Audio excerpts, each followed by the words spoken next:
दोस्तों यूं तो ट्रेनों में हम सभी ने कई बार सफर किया होगा, पर क्या आपने कभी इस बात पर गौर किया कि क्यों ट्रेनों की स्पीड दिन की अपेक्षा में रात में अधिक हो जाती है? ऐसा क्या होता है कि जो ट्रेन के लोको पायलट हैं वो ट्रेनों की स्पीड को रात में धड़धड़ाती स्पीड में बदल देते हैं? आखिर क्यों कुछ ट्रेनों को डबल इंजन लगाकर चलाया जाता है, और क्यों घंटों रेलवे स्टेशन में खड़े होने के बावजूद भी ट्रेनों के इंजन कभी बंद नहीं किए जाते? ये सारी बातें आज हम इस वीडियो में बताने वाले हैं, तो बने रहिए हमारे साथ इस वीडियो के अंत तक।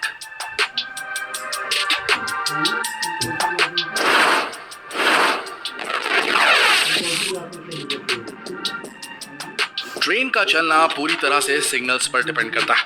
सिग्नल्स के मुताबिक ही ट्रेन की स्पीड बनी रहती है। लेकिन ये बात भी सच कि दिन की तुलना में रात में ट्रेन की स्पीड अधिक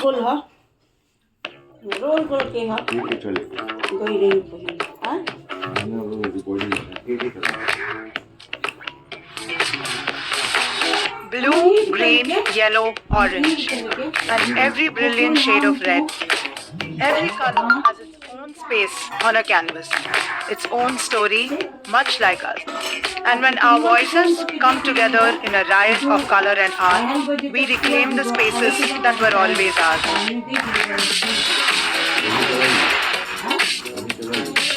We are the Arvanias Project. We make way for others to keep walking.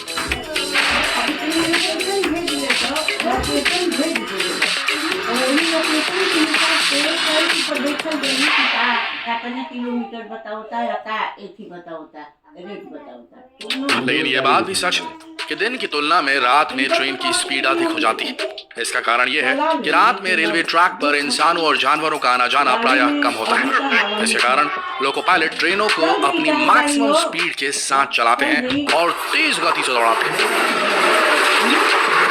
रात में ट्रेन की स्पीड बढ़ाने का दूसरा कारण यह भी है कि रात में मेंटेनेंस रिलेटेड सारे काम बंद रहते हैं।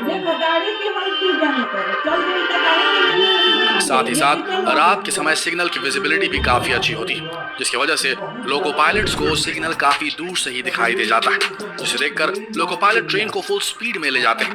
यही वजह है कि ट्रेन दिन की अपेक्षा रात में ज्यादा स्पीड से चलती है और अपने टाइम को निर्धारित समय में कवर कर लेती है।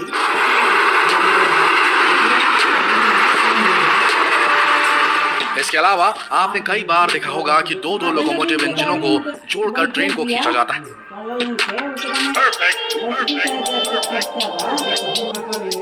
दरअसल ऐसा काफी लोडेड ट्रेनों को खींचने के लिए किया जाता है, या फिर किसी पैसेंजर ट्रेन की स्पीड बढ़ाने के लिए भी किया जाता है। दोस्तों, अब ये सवाल उठता है कि क्या इन दोनों इंजनों में लोको पायलट मौजूद रहता है? तो यहाँ हम आपको बता दें कि दोनों इंजनों में लोको पायलट मौजूद नहीं होता। लोको पायलट केवल एक ही इंजन पर मौजूद रहता है, वो भी आगे वाले इंजन पर। पीछे वाला इंजन खाली रहता है।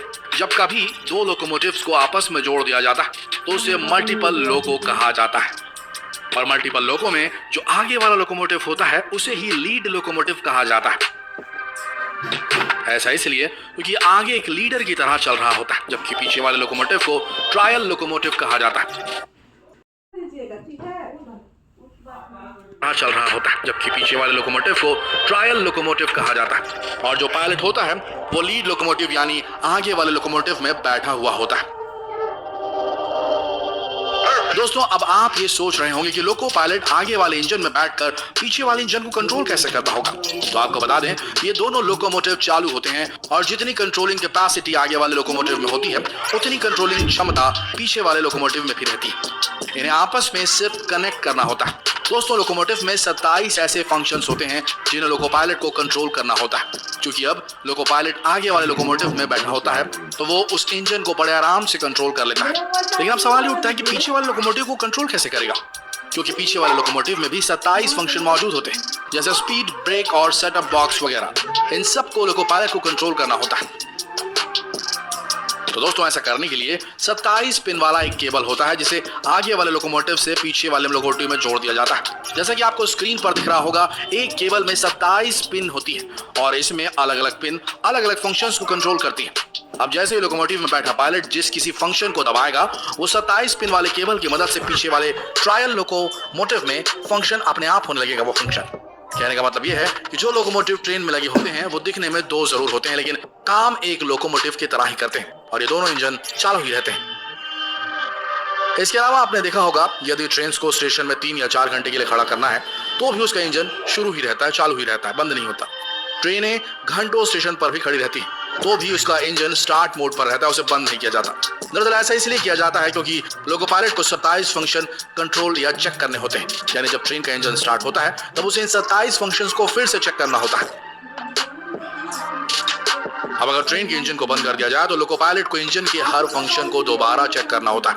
अब अगर ट्रेन स्टेशन पर आती है और उसके इंजन को बंद कर दिया जाता है और उसे फिर स्टार्ट किया जाए तो लोको पायलट को चेकिंग की प्रक्रिया से गुजरना पड़ेगा। रेलवे में लोको पायलट को एक चेकलिस्ट दी जाती है जिसके अंतर्गत उसे ये सब चेक करना होता है कि सारे फंक्शन ठीक है या नहीं, जैसे ब्रेक की जांच करना या व्हील्स की चेकिंग करना, और इस प्रोसेस में लगभग 20 या 25 मिनट का समय लग जाता है।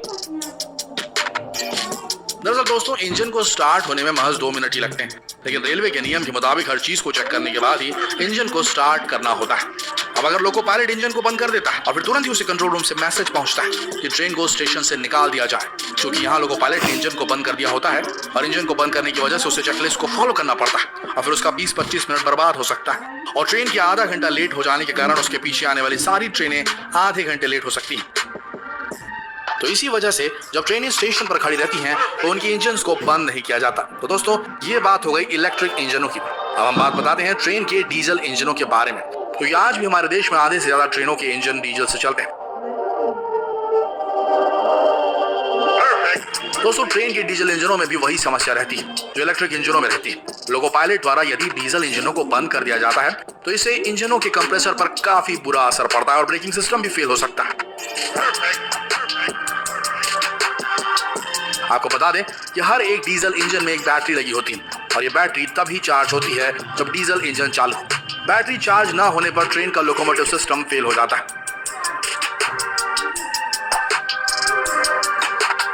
इसके अलावा रेड सिग्नल या किसी